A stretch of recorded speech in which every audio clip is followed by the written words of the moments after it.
중환자실에서 환자의 생사를 가를 수 있는 제어 불가능한 염증 반응, 바로 사이토카인 폭풍이라고 하죠. 이 폭풍을 잠재우기 위한 치료법 중 하나인 사이토소브, 과연 그 효과는 어느 정도일까요? 오늘 이 시간 최신 임상 근거들을 하나하나 아주 체계적으로 파헤쳐 보겠습니다. 자, 오늘 우리가 함께 따라간 여정입니다. 먼저 이 모든 문제의 시작점인 사이토카인 폭풍이 뭔지부터 제대로 짚고 넘어갈 거고요. 그 다음엔 수천 명의 데이터가 담긴 국제 레지스트리를 통해 아주 큰 그림을 한번 그려볼 겁니다.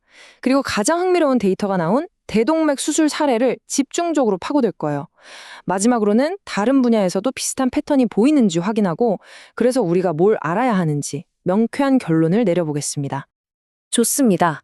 그럼 첫 번째 정부터 시작해 볼까요?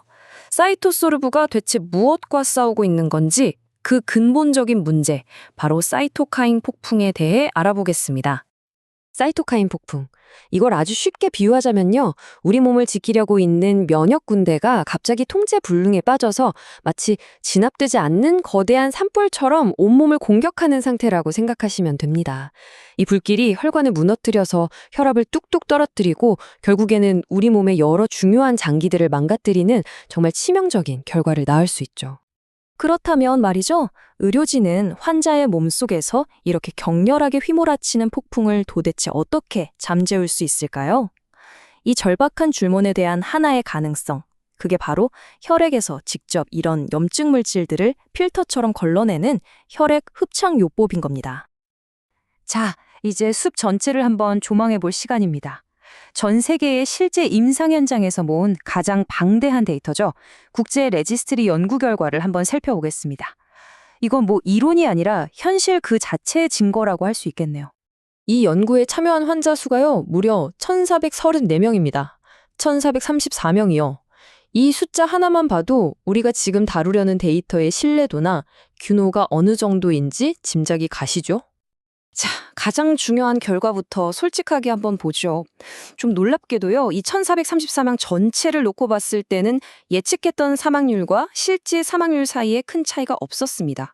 그러니까 이 치료법이 모든 중환자의 사망률을 극적으로 낮추는 만병통치약 같은 건 아니라는 걸 데이터가 먼저 정직하게 보여주고 있는 거죠.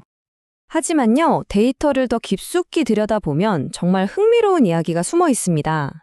환자가 얼마나 위중한지를 보여주는 APC-E 점수를 기준으로 나눠봤더니 상태가 가장 심각했던 환자 그룹, 그러니까 점수가 30점 이상인 환자들에게서는요, 예측했던 것보다 실제 사망률이 의미 있게 낮아진 게 확인됐습니다. 바로 이거예요. 가장 절박한 환자들에게서 희망의 신호가 발견된 겁니다. 비록 전체 사망률은 그대로였지만 환자의 몸속에서는 분명히 긍정적인 변화가 있었습니다. 주요 장기 기능이 얼마나 건강한지를 보여주는 소퍼 점수가 심장과 폐에서 눈에 띄게 좋아졌고요.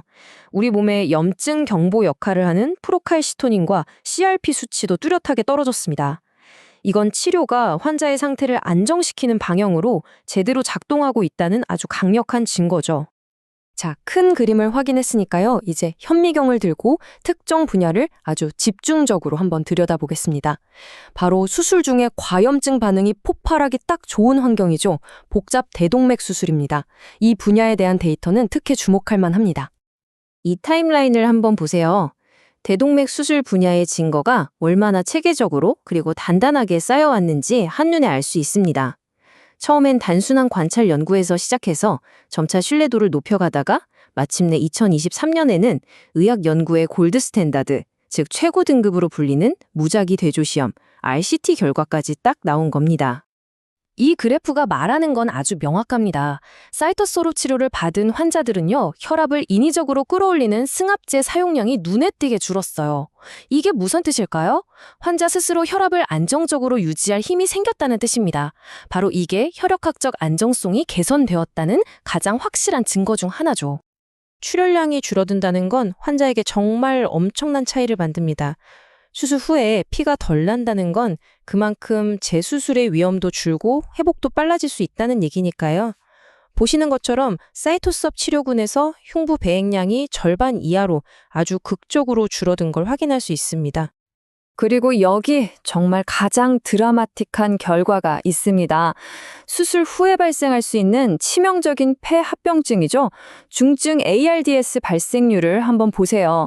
대조군에서는 10명 중 4명꼴로 발생했는데 사이토소브 치료군에서는 단 1명도 발생하지 않았습니다. 0%예요. 폐를 보호하는 효과가 얼마나 강력한지를 그대로 보여주는 결과라고 할 수 있습니다. 자, 그럼 정리해 보겠습니다. 대동맥 수술에서 사이토소르브의 목표는 크게 3가지였습니다. 혈압 안정시키기, 출혈 줄이기, 그리고 폐 보호하기. 방금 우리가 함께 확인한 데이터는 이 3가지 목표가 모두 성공적으로 달성됐다는 걸 아주 명확하게 보여주고 있는 거죠. 자, 이제 다시 숲으로 돌아와서 다른 나무들도 한번 살펴보겠습니다. 대동맥 수술에서 발견했던 이 긍정적인 패턴, 과연 우연이었을까요?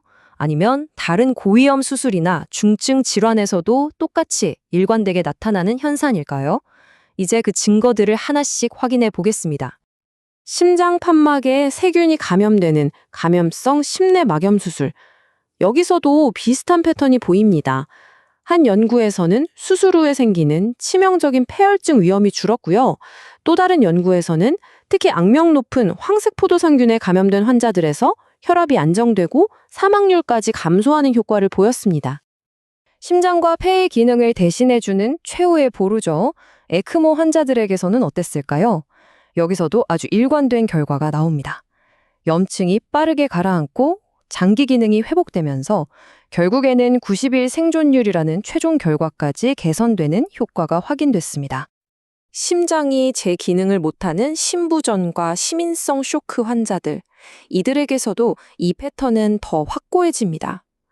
심장 이식 환자는 더 안정적으로 회복하고 쇼크 환자는 혈압을 유지하기 위한 약물 의존도가 줄면서 장기 손상을 막을 수 있었습니다. 이제 하나의 일관된 흐름이 명확하게 보이지 않으세요? 자, 드디어 마지막 장입니다. 우리가 지금까지 살펴본 모든 증거의 조각들을 하나로 맞춰서 완성된 그림, 즉 임상적으로 어떤 결론을 내릴 수 있는지 한번 도출해 보겠습니다. 핵심만 딱 정리하면 이렇습니다. 사이토소르브는 모든 중환자를 살리는 마법의 탄환은 아니었습니다.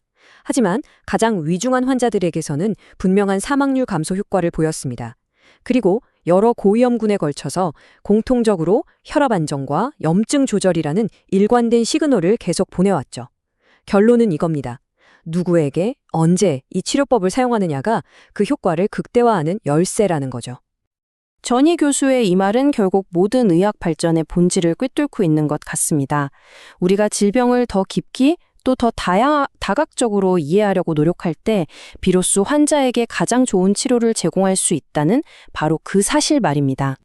마지막으로 이 질문을 여러분께 던지면서 마무리하겠습니다. 가장 위중한 환자를 안정시킬 수 있는 새로운 무기가 우리 손에 쥐어진다면 앞으로 중환자실에서 과염증이라는 이 거대한 폭풍에 맞서는 우리의 전투 방식은 과연 어떻게 진화해야 할까요? 아마 이것이 오늘 우리가 함께 찾아낸 가장 중요한 질문일 겁니다.